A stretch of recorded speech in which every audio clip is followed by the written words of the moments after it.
We would like to acknowledge that this podcast was recorded, produced, and created within the territory of Mi'kma'ki, the unceded ancestral territory of the Mi'kmaq. Our relationship and our privilege to live on this territory was agreed upon in the Peace and Friendship Treaties of 1752. Because of this treaty relationship, it is to be acknowledged that we are all treaty people and have a responsibility to respect this territory.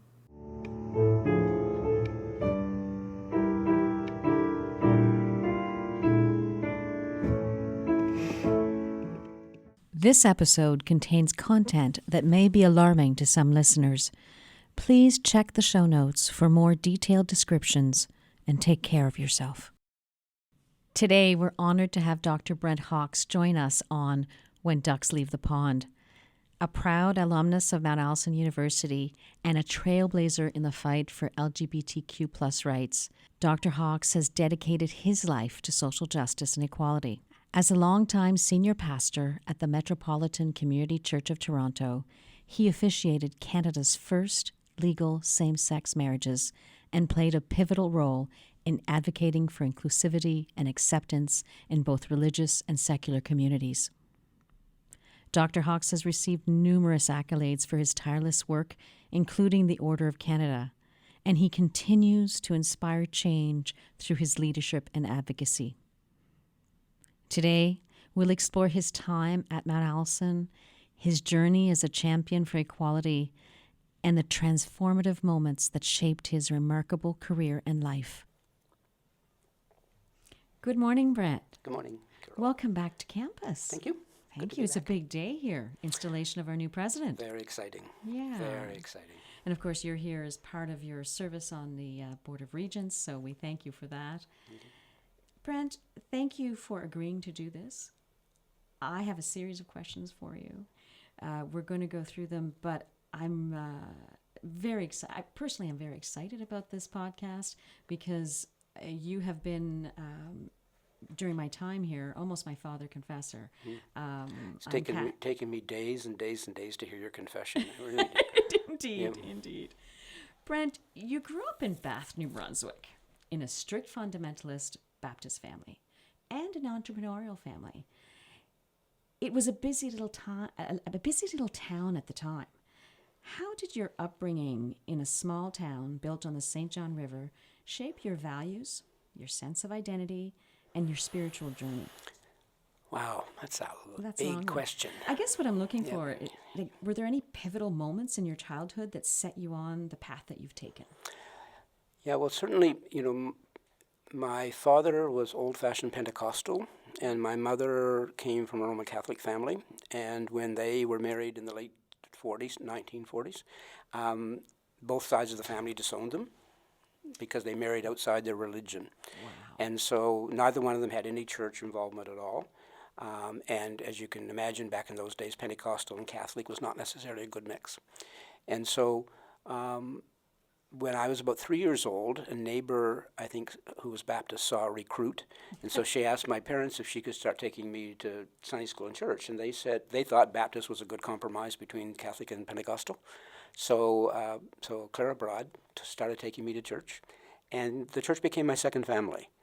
And so faith was a very, very important part of my upbringing. And my parents both worked every day of the year except Christmas Day from 8 in the morning to 9 at night. And so the church became my family, and so that was a crucial part of my growing up. So when I said that you're from a strict fundamentalist Baptist family, I was wrong. Yeah, not your a strict. I would say I had a strict fundamentalist Baptist upbringing. Perfect. Because of my involvement with the church. Wow. and stuff, and so that was, that was a good place to come from, but I'm a person who's always raised questions, and not to be obstinate or difficult, but just I'm curious. And so I would often ask questions about, why are Baptists so opposed to dancing, and why this and why that, and stuff. And so faith became important, but it also, I didn't necessarily buy the party line in the sense, because like half of my family were Roman Catholic, and so for my Baptist church to say it's wrong to hang around with Roman Catholics, which they did, then that didn't match for me, Right, and so Interesting. it was a wonderful, the evangelical Christian background is a really good background that teaches you a lot about the Bible and Bible stories and personal relationship with God, and so lots of good principles that are raised in that kind of an environment, and that was important. The other half of this was, though, that my parents were very entrepreneurial. They started a grocery store business, and built the business into quite everyone in that area knows who your parents were, of course. And stuff, and so, and so that involvement, and also my parents were really, because we were on our own a lot, we grew up having to make our own decisions about things. And so our parents, they certainly were not what they call them helicopter parents. They weren't hovering over us all the time at all. And so we grew up having to make our own way a lot, and so a lot of skills in that were very valuable. Felt lonely, but very valuable. And so that was an important part of it. And there's my family were not very wealthy and initially quite poor, but then very middle class. But my dad was not the most feminist of individuals. Okay. And so when my mom worked at the grocery store, she had no salary.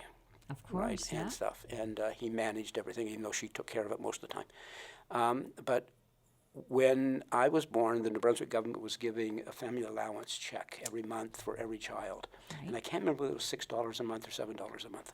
But the very first check that came in, my mom opened up a bank account in my name. Really? And she could have kept that money, and there would have been every reason for her to use that money to help pay for some bills and stuff, but she didn't. And when I was old enough, she would open up the checkbook, open up the bank book, and she'd say, see that, there's $6, then it went up to $7, $7, see that interest? She would say to me, that's for when you go to university. No one from either side of my family ever went to university. And she planted that in me, that's for when you go to university, and would show me the increase. So she taught me the value of saving and seeing that little interest go up all the time. Of course. But also the importance of education. Neither my mom or dad had gone to high school. They had to quit in junior high school to go to work. Of course, right, like many people. And stuff. So there were a lot of things in those early days, and I felt called to ministry in the early days, and so it was a decision either MtA or Acadia. Of course. But I also knew that I was gay, and I knew that I couldn't be a Baptist minister and toe the party line and be gay. And so the decision was not to go to Acadia and become a Baptist minister, but to go to MtA. And when MtA gave me a scholarship, that sealed the deal, because it was a big deal. That was a big deal. And stuff. Your mother sounds like a really fascinating person. Oh, yes. She must have seen something in you early on. Yeah. Because $6 was a lot back then a month. She my could have done my sisters say that she favored the boys in the family more than the girls in the family. How many in the family? The 5 of us. There was me and my sister Nancy, who recently passed, and then an 11-year gap, and then 2 more sisters and a brother. Okay. And stuff. So yeah, I think she probably did favor me, but it was easy because I was very well behaved and angelic and never got in trouble. Charming and all of those things. Just nothing's changed. So there you go. Well, I saved all that for later years. It changed when I came out, I guess. She was. Brent, your journey has led you to Mount Allison, where you became a member of the class of 72, and then you did your education to get here in 73. You spoke about what drew you to Mount Allison, obviously the scholarship and emphasis in faith-based learning, all of those things. But how did your experiences here shape your worldview? How did it shape your activism and your commitment to social justice? Yeah, I want to begin with probably the most dramatic change no, they're all dramatic, but one of the changes. I came to Mount A to prove evolution wrong. In my Baptist church, they were saying the theory of evolution was satanic. It was wrong. It was against the Bible, all that kind of stuff. So I came to Mount A to do a degree, a science degree, in focusing on biology because I loved it, but also to prove evolution wrong. And but very early on, it was like, wow, this is how God did it. It was so amazing to see the science, to see the facts, to see that, and to realize there's no contradiction here. between science and religion. And I've always said, if there ever is a contradiction, religion is wrong, right? But to see the miraculous way of evolution and to see that that's how God did it all was phenomenal. So that radically changed my view of this contradiction between science and religion, and the way I was taught about so much that was wrong. And when you think about Mount Allison's emblem, logo, Literae, Scientia, Religio, there you go. Yeah. And you were immersed also, I imagine, in this very vibrant cultural things that were happening around the world. Alex Fancy, who did this podcast earlier, said, I asked him what it was like to be here in the 60s when everything, the world was changing so much. He said, that only happened at Mount A in the 70s. So that you were here actually at a time when there was radical social change, all of those things. Yeah. How did that impact you? Yeah, and so, choosing Mount A because I couldn't go to Acadia and be gay and be a Baptist minister was important.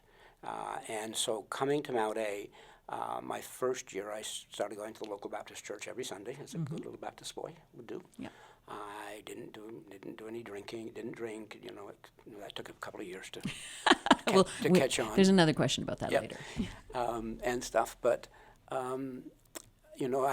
after the first year, I stopped going to church, and that was pretty dramatic, and it was healthy for me. It was good for me because I didn't have to live with that conflict on so many issues. It wasn't just the gay thing and the Baptist church, but there's so many different issues where I had a problem with what was being said. And so, I had to work out, what did it mean to be a Christian? What did it mean to be a Christian and not have a community? And not to have a faith community, because the faith community that I had grown up in was my second home, right? And faith communities at their best teach you to be more compassionate, more forgiving, more loving, to believe that you can survive, that you can get through things, that there's hope. Lots of wonderful things there, right?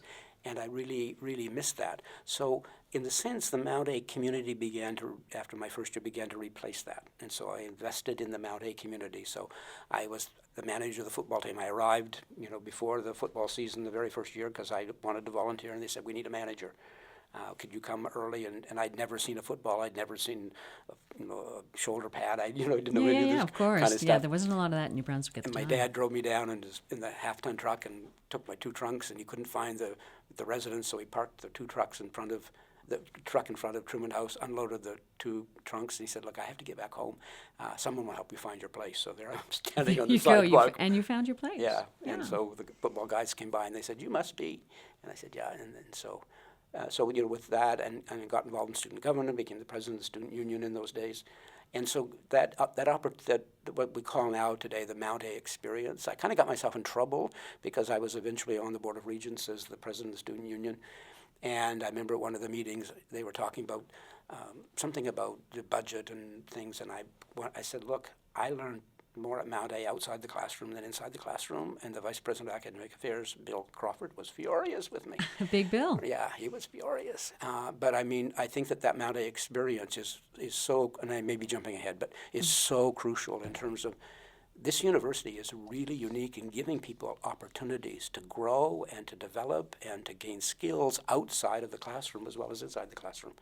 And it's pretty unique in that, I think, in terms of, you can be a person involved in athletics and have a chance to be on a team. You can be involved in high school student government and have a chance to be involved in, in all of those areas, right, at a smaller university. That is a common thread in all these conversations I've been having in the past 18 years. What you just said is the common thread that I hear so often. You've spoken about knowing that you were gay at quite a young age, and you've dedicated really your life to ensuring that things were better for the next generation of folks in the LGBTQ community. Your work has had a profound impact on many lives, from the fight to marriage equality to creating safe spaces for LGBTQ plus individuals within faith communities. I have to say, I remember the first time we met. I was in Toronto. We had an appointment. You said, come, we'll go out for lunch. And we were in Cabbagetown in your community. And those of us who are young enough to remember this TV show called The King of Kensington, I felt like I was walking around Toronto with the King of Kensington, because we met at a corner, we walked a couple blocks to the restaurant, and literally I saw people stop when they saw you, their eyes popped open, and then their arms started waving everywhere, trying to connect with you, because they felt they had seen like you were the King of Kensington of that community. Are there particular moments or stories that stand out from your work as within the community as defining your legacy? If it's okay, I'd like to first talk about my experience at MtA being gay. Of course, yes. One of the students who was lobbying me when I first got on the Board of Regents, she described her experience at MtA as this wonderful, magical, frustrating place. And I think that, for me, MtA was a wonderful magic. MtA changed my life. I came here as this kid from small town New Brunswick who'd never lived outside of a place more than 700 or 800 people. And I came to this university that was bigger than my town, and had all of these experiences, managing the football team and, coordinating the managerial, the organizational part of that, dealing with the motivational part of that, and learning how coaches motivate, like all kinds of learning stuff there, and student government and things. And I left MtA as a much more confident person with skills to do what I did. And my life has been amazing. I've been really, really fortunate. People say, how can you do this? And I said, I'm a stubborn maritimer, and the value in the maritime is don't mess with my family and don't mess with my friends. And the gay community is my family. And so, it wasn't that I don't consider myself heroic in the sense that I quickly got a job in Toronto pastoring an LGBT-oriented church who were paying me to do this and cheering me on to do this. And so I wasn't brave when I was out there, picketing or hunger strikes or all that kind of stuff. I was doing what they were paying me to do, and I'm a stubborn maritimer, don't mess with my family. And so to me, the brave people are those individuals who come out to their family when they have no one else supporting them, or come out in their faith community and then end up getting kicked out of their faith community. Those are the brave people. They don't have the support. But MtA changed me. And I graduated from here with the confidence and the determination to go forward, and I'm forever grateful for this magical, amazing place that helped. So now, jump to your question. Yeah, there have been a number of incidents throughout, my life. I think on the negative side, the death threats and that happened almost immediately when I became the pastor of the church in 1977. And so, I got a letter one time at my home apartment that was a picture of me from the paper, and someone had taken a red marker and written across it, like, you should die, or something like that. And at my home address, which was scary, right?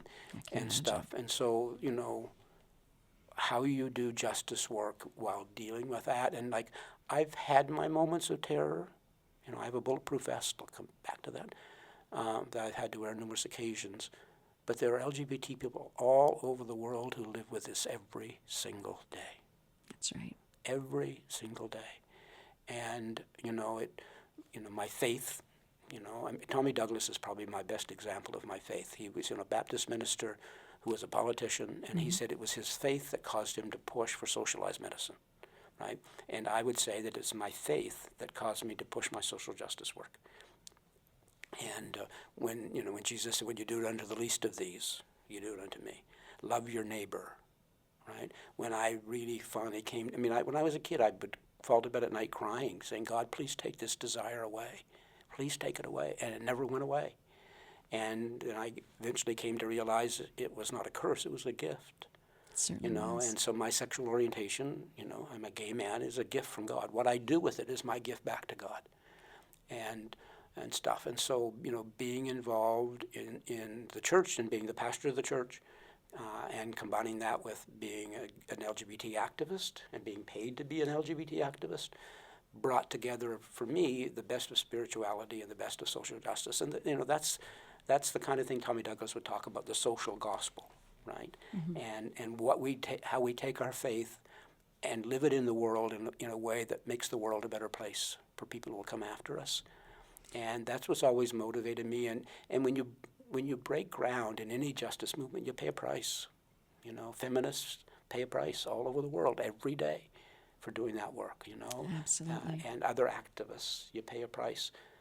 But you pay the price so that it's going to be easier for people who will come after us. And so, if today, we're installing a new president at Mount A who happens to be an openly gay man, and I am so I wanted to be here for that, because I sort of jokingly say that when I was at Mount A, I was terrified that people were going to find out I was gay.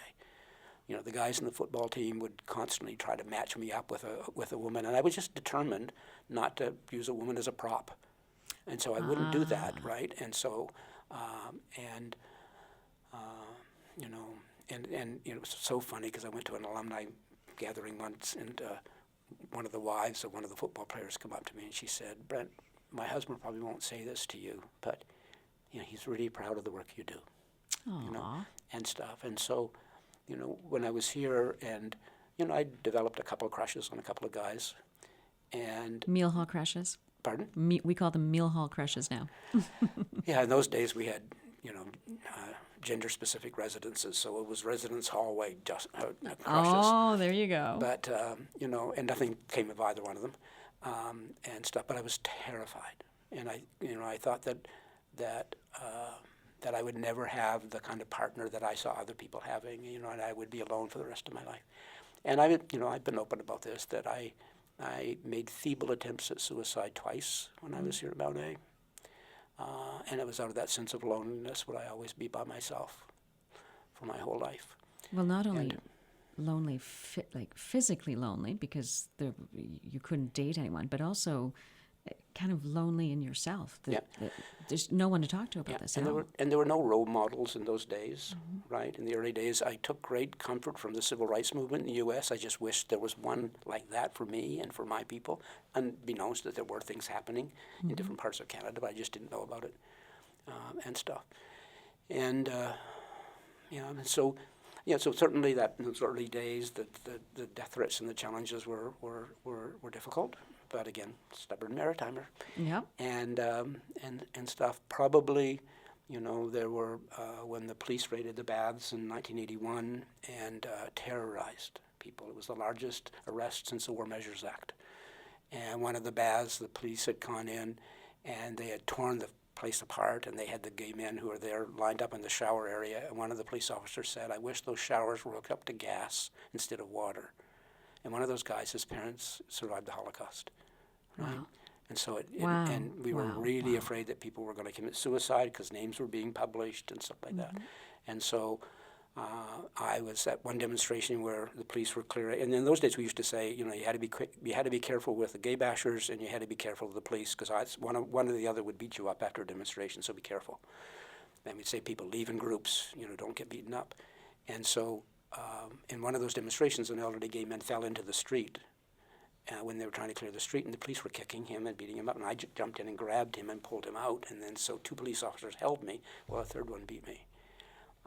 And so it was getting more and more violent because of that, and the community were rioting. They were setting garbage cans on fire and trying to roll over police cars because people were so angry, and this was our Stonewall moment when we rose up. We said, enough's enough. And stuff. And so, and I went on a hunger strike for 25 days demanding an investigation. And don't recommend it as a weight loss strategy. No, I don't imagine. And stuff. But so that was a moment, and eventually the City of Toronto passed a motion to do an investigation, and that was what ended my hunger strike. And so they hired a human rights investigator named Arnold Bruner. But we got Arnold, but we also got his wife, Carolle, and she was brilliant. She would ask the great questions. She would come along when he interviewed members of the gay community. And we got the Bruner report, which gave us everything we wanted. So that's a pivotal moment. And probably the other one is when we did the same-sex weddings. And what was? I mean, I think we all know you conducted or held the first gay marriage in Canada. What was that moment like? Like the pressure must have been unbelievable. Exciting and terrifying when we made the announcement that we were going to do it.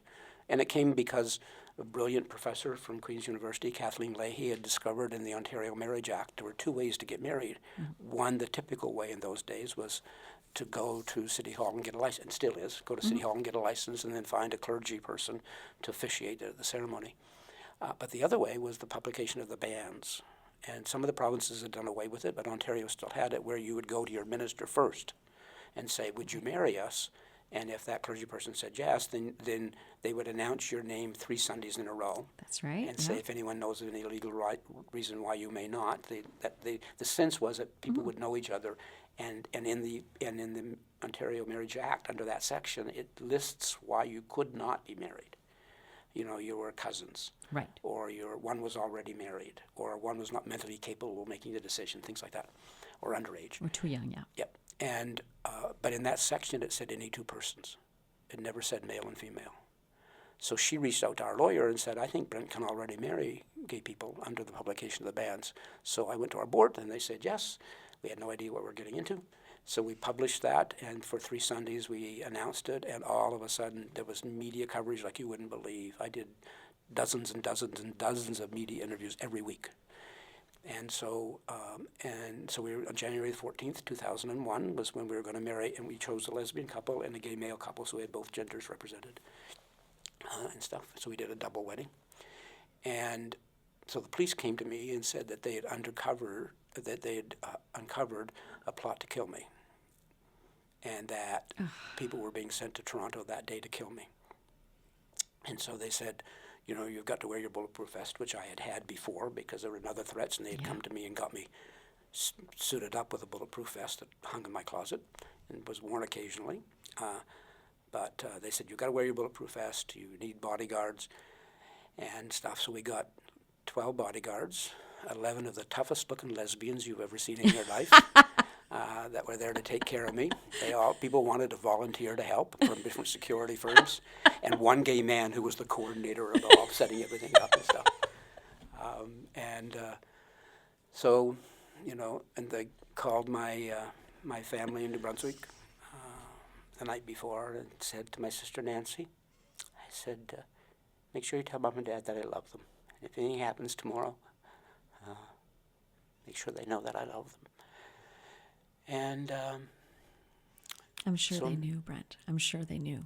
Yeah, I could tell you the coming out story because it's kind of interesting, but we'll see if we have time. So back to the marriages. We'll have time. Yeah. So the day of the marriages, the bodyguards came and picked us up early. It was a Sunday, and it was in the afternoon, so we had 2 services in the morning normally, and they picked us up, and the police said, take him to the church in a different route. Don't go the usual route. Oh, and the night before, at midnight the night before, the plot to kill me was apparently canceled because the premier of the day, Mike Harris, had said he was not going to register the weddings. He refused to register them. So but the police didn't know what was going to happen. Yeah. And so the bodyguards picked me up, whisked me into the church, made me go into my office and to stay there. Then we had the 9 o'clock service and the 11 o'clock service. And at the 11 o'clock service, I was assaulted in the middle of the service from a protester. So that really heightened. I don't remember that part. Yeah, really heightened our fears. Yeah, she was eventually found guilty in court of assault. And she started yelling and screaming and throwing pamphlets and assaulted me. So that heightened our fear and stuff for the afternoon. 1,000 people showed up for the weddings. They all had to be searched. There were protesters outside. And there were 90 media outlets from around the world. And in some of those places, the coverage of the weddings was the first time there was ever any positive coverage of an LGBT issue, ever. And it showed this minister with a lesbian couple and a gay male couple. So we did the ceremony. There was no disruptions. When I walked in to start the ceremony, the 1,000 people stood and applauded. It's okay. Applauded, and like we knew it was historic and terrifying.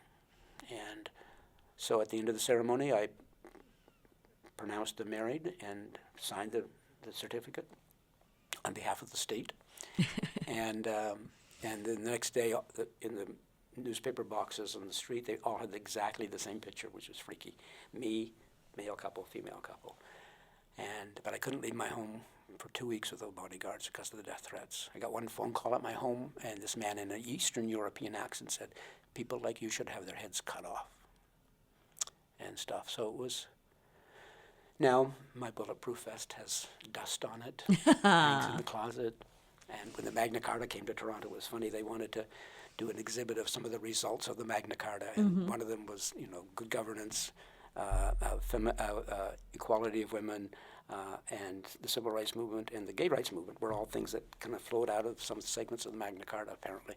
So they had my bulletproof. They took my bulletproof vest and the wedding robe that I wore, and they had them on display. And but it was so strange, Carol, because here I am in the VIP night, right? My husband John and I came in together, and we're standing there looking at the Magna Carta in awe. Right? Yeah.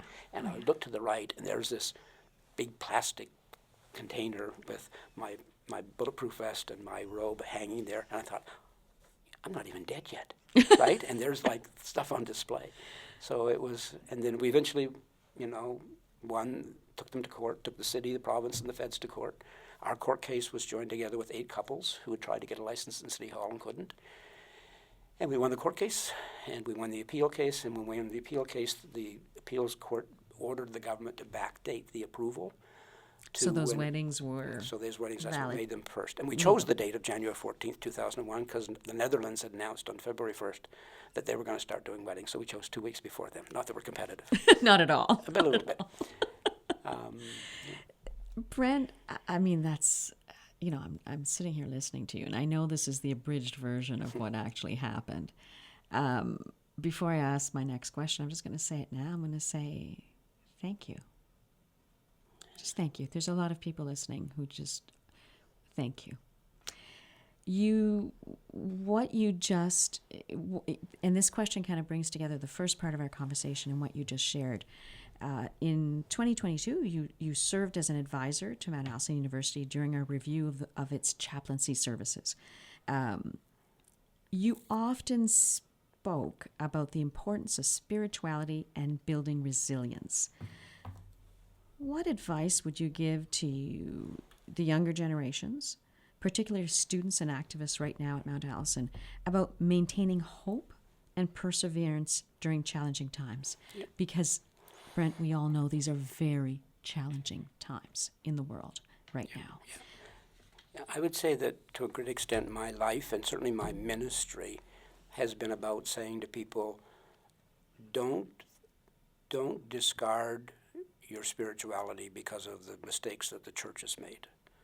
The Christian church is a human organization that's made all kinds of mistakes. I mean, its record on equality for women is abysmal. Its record on civil rights is abysmal. Some of the leading supporters of apartheid in South Africa were the Christian church.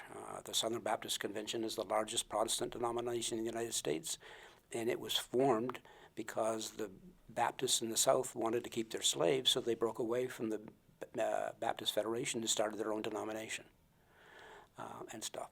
Now, on the other side, it's often forgotten that the Christian church has also been, like the Tommy Douglases of the world, has been out there in leadership roles, and it's not lost on us that I've been an LGBT activist wearing a collar and a cross as a Christian minister, right, and stuff, and so. It's been really important for me to be able to say to people consistently, don't let them make you make a choice between your spirituality and your sexuality. And many of us growing up feel like we have to make that choice, and we can either choose to be gay and forget being, in my case, Christian, didn't work, or we choose to be Christian and stop being gay, didn't work, but we feel that pressure all the time to choose between the two. And in metropolitan community churches, what we're saying is you can bring them together. And you can be a deeply spiritual person of various faiths, and you can be LGBT plus as well, and see your sexual orientation, your gender identity, your gender expression as all of those things are part of the great grand diversity of the universe and God's gift to you, right? And so making sure that those things come together. And what I love about MtA is that the chapel sits at the heart of the university. Spirituality is at the heart of this place, and as you say, in the motto and stuff. And so what we have to do is we have to reclaim not just spirituality, we have to reclaim religion. Because to me, spirituality is very broadly about a belief in something more, whereas religion is how you explore that in community, right? And so so people say they're spiritual and not religious, I think it's like, okay, that's like saying you're going to lose weight, but you have no plan, right? Yeah, and stuff. It's a great analogy. And so, I think we have to rescue that, but in a way that MtA has done. I'm so proud of MtA that we just didn't hire another Christian chaplain. Right. Now, she happens to be Christian, but we hired a multi-faith chaplain, someone who would bring in the diversity of MtA and be able to celebrate that. Because, it may surprise people, but you can be Christian and not be obnoxious. Right? You absolutely can, right? You can be Christian and celebrate that there are many paths to God. And Christianity is one of them. And you need, and I think, Native Canadian spirituality, Indigenous Canadian spirituality, Indigenous spirituality in Canada would say, you need to pick a path. Don't sit on the fence. Pick a path and go deep. But you can do that and still respect other paths. Right? Absolutely. And stuff. And so I think, for MtA to have hired Ellie as a chaplain is amazing.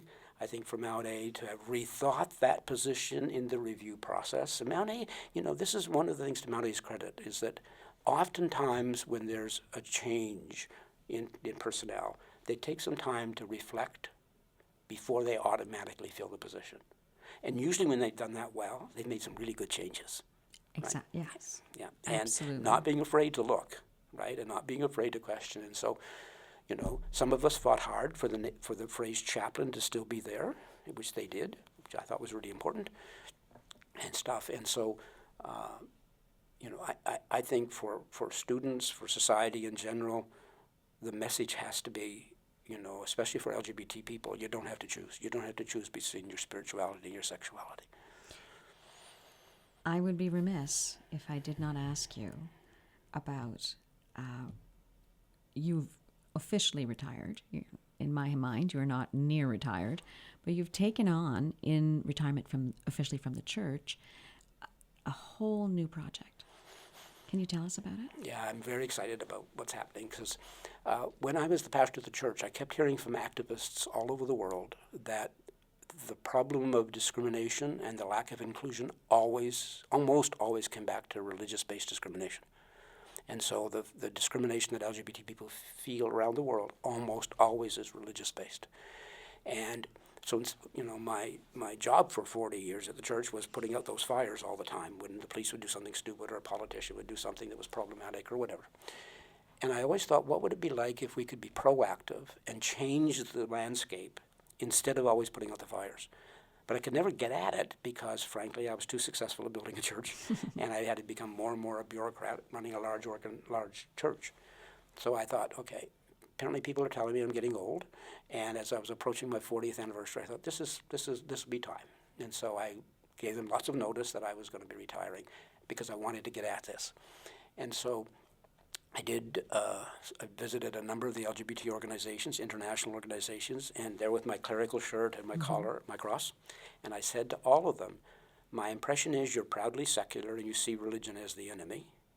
And they almost all said yes.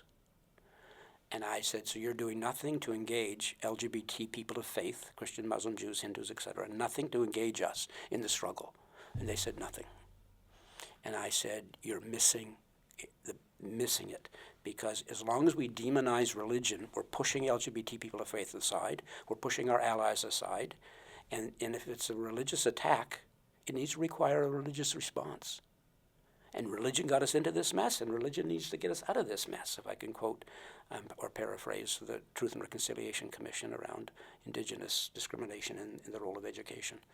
And so I thought, okay, I'm going to start an organization that's about confronting religious-based homophobia and religious-based transphobia and building a movement of supportive religious institutions.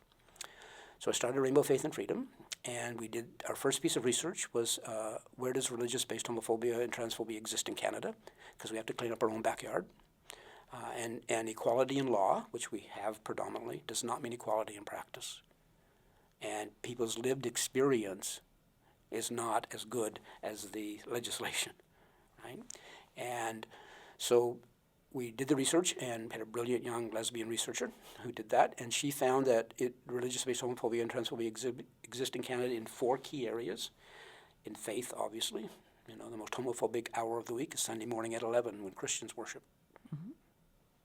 You know, the most exclusive hour of the week. But it's not just Christianity, it's in all of the world's major religions. So faith, education, you know, kids who attend faith-based schools are not safe. The University of Toronto Department of Sociology did a study and said these kids are not safe. And in healthcare, we have elderly LGBT seniors, vulnerable seniors in long-term care facilities who are being pressured to give up their homosexuality before they die. Wow. Right? In downtown Toronto. Horrible. So we know that it's happening across the country. Right? And my partner, my husband, John, we've been now together, we're married, but we're now together for 43 years. Tribute to my patience. He has a different story. But he had a cancer scare a few years ago, and he was diagnosed with cancer. And if we had to find a hospice for him, I would have to search around for one that would be safe. Wow. And no one should have to do that in the midst of a crisis. We as a community need to do this. And then the fourth area is families. Lots of families of faith, particularly that LGBT kids are terrified about coming out or being kicked out of their families still all across the country. So that's that. And so that's what we're doing in Canada. We're trying to work in those 4 areas. And then internationally, there's still 65, 70 countries where it's criminalized just to be put in jail just for loving who you love. Mm-hmm. And in 9 of those countries, jurisdictions, people are being executed simply for being who they are. And, you know, the Bible says we are our brothers and sisters' keeper. And if you go out to satellite and look back on planet Earth, there's no borders and boundaries. You know, we're all in this together, and we have a responsibility. And the Bible also says, to whom much is given, much shall be required. So those of us who are enjoying a relatively good level of freedom in North America, we have a responsibility to help. And so we've chosen Jamaica and Costa Rica as our 2 countries to be involved in, and we got a grant to do that work for 2 years, and thanks to the Canadian government. And so we're developing very exciting programs in both of those countries that can be models for other countries around the world in how to confront religious-based homophobia and transphobia. It's mostly about faith in other countries. It's not about education or healthcare. It's mostly about faith for now in some of those other countries. And then we just have this amazing opportunity. We don't have the money. There's 2 of us doing all this work. Oh, I'm sure. 2 of us, yeah. Right? And it's pretty intense for someone who's going to be 75 next summer, and stuff. And so we've got to increase our capacity. We've got to raise money somehow. But anyway, so we've got this amazing opportunity. There's an organization called the Commonwealth Equality Network. It's TESON's it's the acronym. It's 80 LGBT organizations from 47 Commonwealth countries, and they've just chosen dealing with religion differently as one of their priorities, and they've asked us to submit a concept note on us doing the training for those 80 organizations in 47 countries on how to confront religious-based homophobia and transphobia. So this is huge. This is a major opportunity. And what I find so exciting and so frustrating is the need is great, the opportunity is great, but our capacity is so limited and stuff. And so anyway, so that's what we're doing now, and it's just phenomenal. And it all started by a neighbor asking your parents if she could take you to church. Yeah, and it all started by me being a stubborn Maritimer. like I'm so proud of small towns get a bad rap. Yeah. Right? But many small towns have that value. Don't mess with my family, don't mess with my friends. And the gay community is my family. Exactly. I remember one of our famous lunches in Toronto. It was 2022, and it was kind of the height of one of the phases of the COVID-19 pandemic. And I was personally at the end of my COVID rope for many reasons, like we all were. Mm-hmm. And I remember asking you how you were able to cope with the AIDS crisis, because we haven't touched on that. still a difficult subject that happened, of course, in the 1980s and 1990s. I asked you how it was similar or different than the COVID-19 pandemic. And you shared with me some insightful answers and gave me some insightful answers that really deeply resonated with me. Could you reflect on those two crises? How were they similar and how were they differed? And how do those experiences shape you as a leader? Yeah. How did the AIDS crisis change you? Yeah. It was awful. I mean, initially, funeral homes wouldn't take the bodies of gay men that died of AIDS in hospital because they were afraid of getting infected, right? So at first we had no place for the bodies to go, right? And families were leaving their churches when someone got HIV/AIDS because they were being ostracized in their churches. And people who were diagnosed with AIDS were leaving their churches to come to our church to die. And so, you know, at one point we were caring for 90 people a year in their homes who were dying of AIDS. 90 people. 90 people a year. And we were doing 50 to 60 funerals a year. That's just your little church? Yep. In your little neighborhood? Yep. And so the congregation really rose up to the challenge and stuff. And so the level of discrimination, the level of fear in our community, I mean, we were a pretty sex-positive community, you know, before the HIV/AIDS crisis. There were lots of gay baths that were busy and stuff. And then all of a sudden, you know, people were dying in New York and San Francisco and stuff. And so, you know, how do we respond to that and not become a one issue? Now, I don't mean to diminish the issue, but I brought the pastor of our church in San Diego up because the U.S. was about 5 years ahead of us in terms of the wave coming. And so I brought him up, and at that point he had lost 21 young men from his choir in San Diego who died of AIDS. So I said, David, what are we in for? And he said, Brent, you've got to put together a team of people to get ready to be trained to deal with this. You've got to take a look at your worship services. They had a little thing that they were doing where they, at the beginning of every service, they'd say who was in hospital and what funerals and stuff. And so they became very quickly an AIDS-only church. That was their only program because everybody wanted to help. Of course. And there was a need. And he said, you can't do that. You've got to diversify. You've got to emphasize other programs. And he said, and Brent, you've got to stop doing hospital visits. Why? And I said, because he said, it'll kill you. You won't be able to go to everybody. You're going to be picking and choosing. You're going to be criticized for having favorites, visiting one person and not another person. And he said, you've got to train more people to do it. Yeah. Right? And so it was, I'm very thankful that he was there to give us that advice to get ready. But, you know, we developed this, you know, we didn't develop the concept, but this concept of celebration of life became one of the ways we survived because we focused on every single individual celebrating that person, celebrating their life, right? And this is where I'm thankful for my Baptist upbringing, like I really believe that death is not an ending, it's a transition. Yea, though I walk through the valley of shadow of death, right? To chapter 2, and I have no idea what it's like. Right? But chapter 1 is amazing. Life is a phenomenal gift that we have. You know, to wake up every day and start again and to love and to be loved and to grow deeper spiritually and try to make the world a better place for those who will come. What a gift this is, right? And so, you know, people would leave funerals having celebrated the life of the person and having hope. Right? And so we grew. You know, we grew every funeral. People would leave saying surprised and stuff. So we brought spirituality, I think, really through HIV/AIDS back to the heart of the community. You know, and stuff. So I think where COVID was different was everybody had a stake in COVID.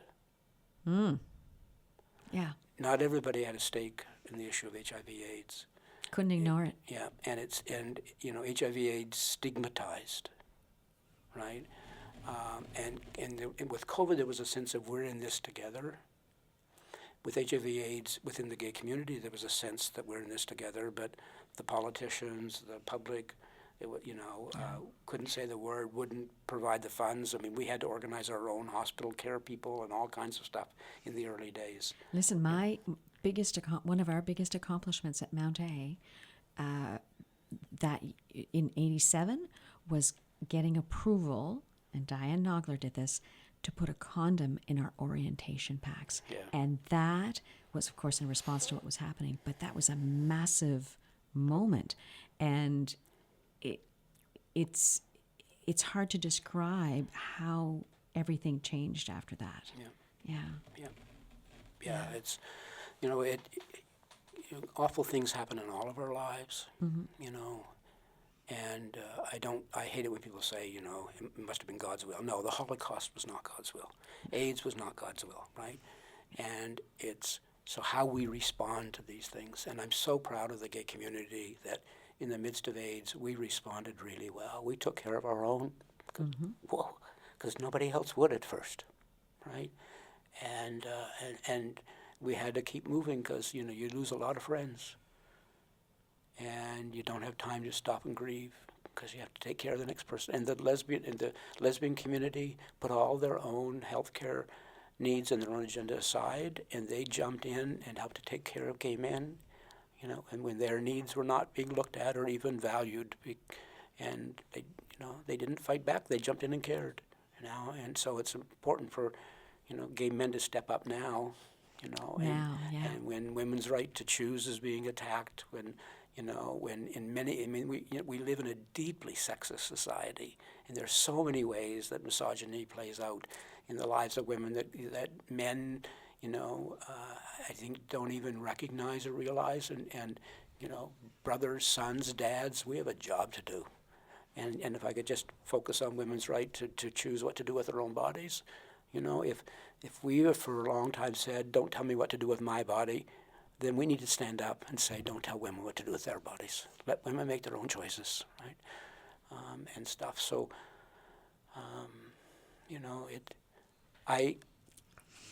I've lived a phenomenal life in terms of being born where I was born, when I was born, that I've seen the worst of it. Growing up thinking I was the only gay person in the world, that nobody else had these feelings. In the whole world. Yeah. When I was a kid, there was nothing on TV. There were no groups. There was nothing, right? And now, to see the progress we've made, to realize that we're facing the biggest backlash we've ever had, all over the world. We're losing ground. We're losing ground all over the world, and the attitude of the gay community to demonize religion was working, but it's not working anymore. We're losing ground. And so we have to transform religion, and that's what Rainbow Faith and Freedom is about, and to build a supportive religious movement. But I am so thankful for Mount A. Like, when I look back, how did this kid from New Brunswick, from a small town, end up being involved? And a first-generation kid, Yeah. right? So you were the first in your family. Yeah, and it was because of the opportunity I had here for that Mount A experience, right? But I have to, again, to reiterate, when I was at Mount A, I was terrified that they were going to find out I was gay. But ultimately, I came back and got an honorary degree because I was gay, right? From Mount A, and that shows you that things can change, if you persist, if you work hard. And I think the message of the backlash we're feeling now, and the shift in the United States, the shift in the European Union, it's, human rights are not inevitable. We thought that they were. We thought that ultimately, enough young people are born, enough old guys die, we'd get there. But it's not inevitable. No. What's inevitable is we have to work. We have to work hard to protect what we've got and to continue to move forward. And we can move forward, but we have to work hard to do that. So now is not a time to despair. Now is time to organize. Indeed. I couldn't agree with you more. It's been, for many people, I think the past few years have been, it's almost like it's hard to describe, and you described it just so well, at what we're facing and what we need to do. I think a lot of people are just kind of stunned, but we need to come out of our blindness to this and do something. Tommy Douglas said a quote that's really powerful. He said, after some election defeat or something, he said, I don't quote him properly, but it's like something like this: we've been battered and bruised, and we need to rest. But quickly we need to rise and fight again. Yes. You mentioned earlier that you'd be willing to share your coming out story to your parents. I think our listeners are like, okay, ask him that question, because this sounds like a doozy, Brent. Well, so again, being raised in a strict fundamentalist family, my mom and dad never knew anybody that they knew was gay. Mm-hmm. And I remember I met a Mount A friend. I remember my first visit to a gay bar. It was really funny, because here I am, this little Baptist boy who didn't drink, right? So I had seen in the Halifax Chronicle Herald, there was an advertisement in the personal column for a gay counseling group in Halifax. And this would have been in the early 70s, I think. And I remember seeing it, and I was stunned. And I cut it out. And Carolle, this is an example of the fear. I cut out that ad, and from where I was living in Nova Scotia at the time would have been a long-distance phone call, and I didn't want to make that call because I thought someone could trace it. Wow. But then after I cut out the ad, I took my scissors and shredded the page, because I knew if I threw it in the garbage and someone went through the garbage and saw that missing ad, they would have found out that I had cut out an ad for counseling. That's how afraid it was. So I cut it out, and then the first time I went into Halifax, I got on the phone and got a payphone and called the number, and a woman answered. And if God could give me a wish, one of my wishes would be to say thank you to the woman who answered the phone, because I started asking her I never talked to anybody before. And so I had all these questions and stuff. And so I said, where do I meet gay people? And she said, well, in Halifax, there's two places. There's one that's a bar in a hotel that is mixed gay straight, so you have to be careful. Mm-hmm. And then there's a gay dance club that opens later. So I went to the bar, and I remember walking up to the bar, sitting down, ordering a drink, and there was looking at the side of my eye, there was a table with two guys on it, laughing and camping it up. And I thought, oh my God, they're just being so flamboyant and so outrageous. I wish I could be like that. I wish I could. Right? So I took a drink, ordered another drink, and I guess they saw, and they asked me to come over and join them. So I went over and sat and chatted with them, and I'm sitting with two gay guys at a bar. There's other people around, and then so they told me where the dance club was. So I went, and I remember parking, and I remember walking up the stairs, and there was a little booth where you checked your coat and paid your fee, and I did that.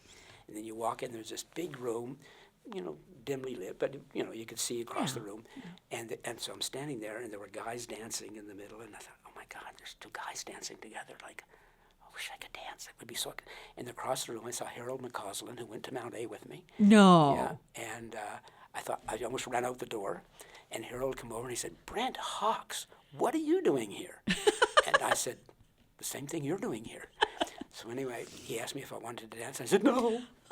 10 minutes later, another drink, I did. And it felt amazing to dance with a guy. And so then Harold introduced me to all kinds of people in Halifax eventually. And he took me to an adult bookstore. And they had one little shelf of gay stuff kind of hidden around the corner. Mm-hmm. And I remember buying one copy of everything. And I was sitting out in my car, my little 1972 Ford Pinto, in front of the bookstore, flipping through a copy of The Advocate, which is the national gay magazine in the U.S., flipping through a copy of The Advocate, and all of a sudden I saw an ad with a cross. And it was an ad for Metropolitan Community Churches, and I cried and cried and cried because I knew it was home. Just from that ad? Yeah, and so I wrote to the head office in L.A., I got the letter, still have the letter, back from Troy Perry telling me there was a church in Toronto. So then I had to decide, what do I do? Because I knew if I moved to Toronto and got involved in the church, I would be out publicly. Mm-hmm. And what do I do? And so up until that point, my parents were loved me. Mm-hmm. When I went to Mount A, my mom would send me a letter. So every Friday, I would get her letter. It would be like a one-page letter telling me who's died and who's sleeping with who and all this stuff, and a bit of the gossip, and a $10 bill. Oh. During my whole time at Mount A. And because I have a sister who's 1 year younger, and then there's a gap, my younger sisters and brother, I always knew how they're doing, how the kids, how my siblings doing. and stuff. And so then I decided I needed to write a letter to my parents and come out. I knew I couldn't tell them because Mom I wouldn't even get the word home. That's as far as I'd get. She'd start crying and it'd be over. Do you think she knew? No, they were shocked. Okay. They didn't know anybody was gay. Like, they had no reference, Yeah. right, for it and stuff. And so, and because I was so angelic and so perfect that they didn't think, they couldn't imagine anything being wrong with me, apparently. So I wrote them a letter, tore it up. Wrote them a letter, tore it up. I don't know how many times. And so finally I said, look, I'm going to be going to Toronto. I probably get involved in the church. I'll probably come out.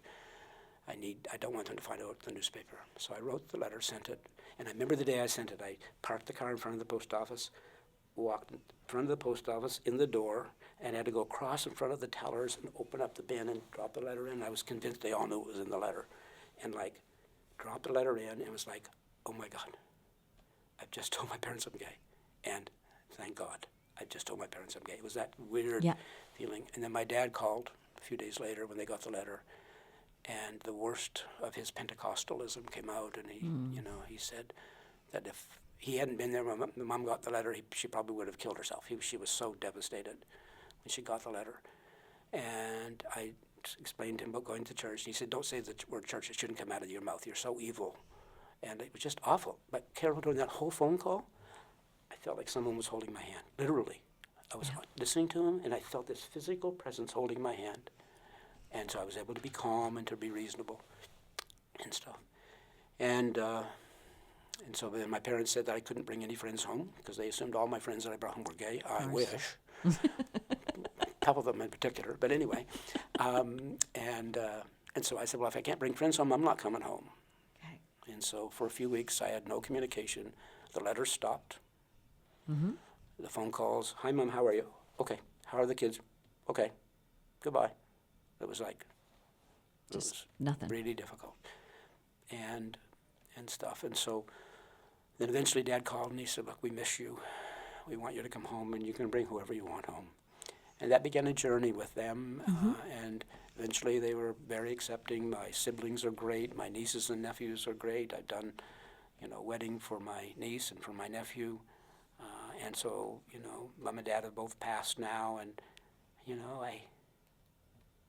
they never lived to see me get the Order of Canada, for instance. Yeah. And but my sense of heaven and the afterlife and stuff is that, that the day that I was pinned with the Order of Canada, that they had a front row seat. Yeah. And I hope they, felt that they did their best in raising me, and hope they felt good about, what I've accomplished. And like Carol, I've got 3 honorary degrees, including MtA. I've got the Order of Canada, the Order of New Brunswick, and Mom and Dad never went to high school. Wow. They worked every day of their life except Christmas Day so that I would, have a good life and could go to university. And, so I'd never forget where I come from. And in terms of Bath, New Brunswick, and Roy and Lizzie Hawkes, and Mount A. And I hope that I can continue to make a difference and make it easier for people who come after us in Canada and around the world. And I've tried my best. My last question for you, Brent, was essentially, what is your legacy? But I think this entire conversation is about your legacy in some ways. And it's also your what's next, right? Yeah, like I said, I'm going to be 75 next year. I want to make sure that Rainbow Faith and Freedom has got the capacity to do the good work it's doing around the world, and ready to take over when it's my turn to step down from it. I won't step down from it. I probably used the wrong word when I said retire from the church. I probably should have said I'm shifting jobs from the church to a charity. And for Rainbow Faith and Freedom, I think I will be involved in it forever, and so maybe I'll be on the board of the organization or something, but I can't maintain the intensity. I think, there's lots of human rights stuff that I could reference, but I think that if I was summarizing, the most important thing to me is that people feel that they don't have to choose between their spirituality and their sexuality. That they can be both. That bringing that together is if I had to have one message, it would be that you can celebrate who you are and who you love.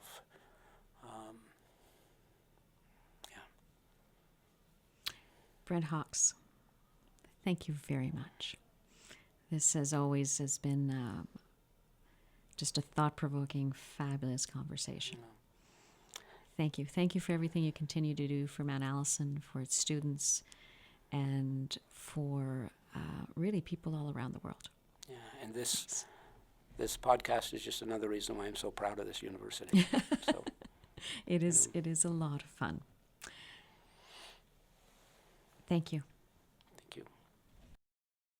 A sincere thank you to the executive producer and director of our podcast, Kay, who is the quadrant intern at the Alumni Engagement Office. A sincere thank you to them, and especially to the fine folks at CHMA FM Radio who have made all of this possible by allowing us to use their facilities here on campus.